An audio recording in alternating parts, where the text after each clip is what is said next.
Well, let's talk about love, shall we? We shall. You know, over the phone, because, you know, internet, phone, stuff like that. The dating sites, you got things like Tinder and Match and all that stuff. A lot more common. People just pick up the phone, they text for a date. Right, but are you texting the wrong thing? Julie Almond, she's a local matchmaker with It's Just Lunch, here to tell us exactly what is the right way to communicate. And Julie, thanks so much for coming in. Thanks for having me back. Appreciate it. Don't you think that texting is one of those things that people enjoy texting almost more than talking on the phone now?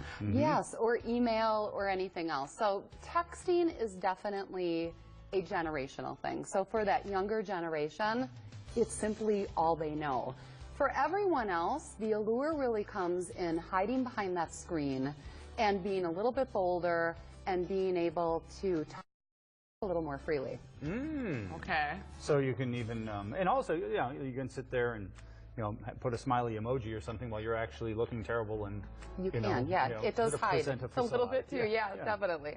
All right, so what are some of the things that will be wrong? Because I know you've got some tips for people. The first one is being more formal than you need to be. And this is something at It's Just Lunch that I'm telling my business professionals all the time. You're not scheduling your next business meeting, so keep things light, fun, flirty. It's a date, and so definitely not to be too formal. Not, I will see you at approximately this and this and this. Yes, exactly. Keep it light and fun. Also, oversharing, or TMI as they say. You don't want to sit there and spill your whole life out and every concern and problem you have. Save it for the date. I mean, not maybe all your problems and issues, but the lengthier conversation. Don't send text messages that read like a novel. To be honest, they become annoying and boring pretty quickly. Right, so definitely something not to do. Keep them short. Yeah, no short more and than sweet and 3 flirty. lines. Okay, on the whole thing about being attractive, it is always unattractive if you're a Debbie Downer. It really, Or a Dan Downer. It's not just women, folks. yes, it is across the board. I gotta help it. It is across the board, with gender, with age. Singles want someone who's positive and passionate about life and what they do. There is nothing like having that in black and white, a negative statement. So don't start texts with, I can't stand my job, I hate this. It's sending a signal about who you are. No one likes a complainer. No, Yeah. no one. Yep. Like I said, across the board. But also, you know, as far as just being too aggressive, too pestering or probing or impatient, because that can push people away too. I'm going to tell you it's one of the biggest deal breakers, and we can almost pinpoint it in relationships at times. So everyone lives a really busy, hectic life. So if you text someone and they don't get back to you right away, don't send 15 Don't freak follow-up out. texts.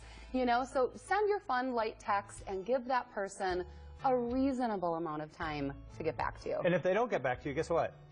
They got your text. They got your just didn't message. get back They to got you. your message, Yes. for sure. Right, exactly. I can only imagine the kind of, when you're sitting down with a client and they say these things, this is really, I mean, informal surveying of people and what they don't like. It's so enlightening, it really is. And so I take all of that information and try to use it in my date coaching. You know, we had a story on the air in the news earlier this week that might interest you.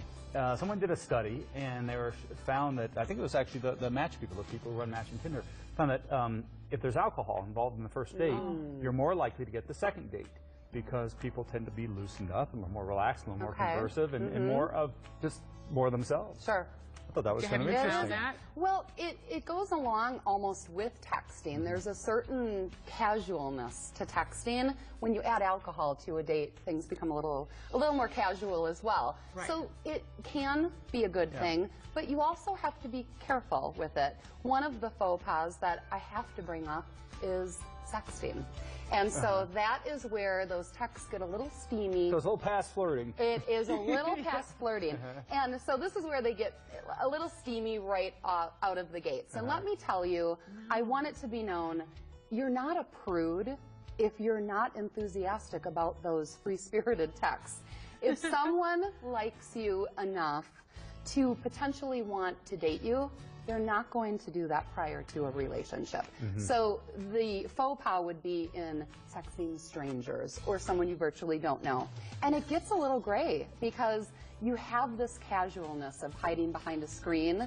And so if you are interested in more than a casual relationship or a hookup, knock it off. Right, because if you're Knock sexting, it that's the off. message you're sending is basically you just want to hook up. It is. Right. You're right. I love Yes. how straightforward you are Knock it about off. this. That's just the way it goes. All right. Good information, Julie. you. Thank you so Awesome. much. Thank Thanks. you.